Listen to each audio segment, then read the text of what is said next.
യഥാർത്ഥത്തിൽ ഇറാൻ വീണാൽ അതിനർത്ഥം എന്താണ്? ഗ്രേറ്റർ ഇസ്രായേൽ യാഥാർത്ഥ്യമായെന്നല്ലേ? കാരണം മിഡിൽ ഈസ്റ്റിലെ എല്ലാ രാജ്യങ്ങളിലും അമേരിക്കയുടെ സൈനിക താവളങ്ങളുണ്ട്. അതിനകത്ത് രണ്ട് ഉദ്ദേശങ്ങളാണുള്ളത്. ഒന്ന്, ഇറാനെ അടിക്കുക എന്നുള്ളതാണ്. രണ്ടാമത്തത് നമ്മളിപ്പോൾ ഒരു സുപ്രഭാതത്തിൽ രാവിലെ എണീക്കുമ്പോൾ നമ്മൾ കേൾക്കുന്ന വാർത്ത എന്തായിരിക്കും? ഒരു മിലിറ്ററി കൂപ്പ് വഴി ഇസ്രായേലും അമേരിക്കയും ചേർന്ന് ഈ അറബ് രാജ്യങ്ങളെ മൊത്തം കീഴടക്കി. എന്നിട്ട് ഈ രാജാക്കന്മാർക്ക് അല്ലെങ്കിൽ ഈ അമീർമാർക്ക് ഒരു ഓപ്ഷൻ കൊടുത്തു. ഒന്നെങ്കിൽ നിങ്ങൾക്ക് അമേരിക്കയിൽ പോയി സുഖമായിട്ട് ജീവിക്കാം, അല്ലെങ്കിൽ ഗോണ്ടനാമോയിലെ വല്ലതും പോയി കിടന്ന് ബാക്കിയുള്ള കാലം തീർക്കാം. അപ്പോൾ സ്വാഭാവികമായിട്ടും ഈ അമീർമാർ എന്തോ സെലക്ട് ചെയ്യും? അമേരിക്ക സെലക്ട് ചെയ്യും. അവർ പറക്കും ഓടുന്നു.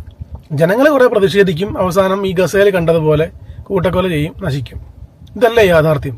അതല്ല ഈ അമേരിക്കൻ സൈനിക താവളങ്ങൾ ഈ ഗൾഫ് രാജ്യങ്ങളെ സപ്പോർട്ട് ചെയ്യാനാണെങ്കിൽ ഇപ്പം എന്താ സംഭവിക്കുന്നത്? അറബികൾ തന്നെ പറയുന്നു അവിടെയുള്ള ആയുധങ്ങളൊക്കെ എടുത്തിട്ട് ഇസ്രായേലിൽ കൊണ്ടുപോയി ഇസ്രായേലിനെ സഹായിക്കുകയാണ്. ഇപ്പം ഞങ്ങളുടെ ആയുധങ്ങൾ എടുത്ത് അമേരിക്കൻ സൈനികരെയും അവരുടെ ക്യാമ്പും ഒക്കെ പ്രൊട്ടക്ട് ചെയ്യേണ്ട അവസ്ഥയാണെന്ന്.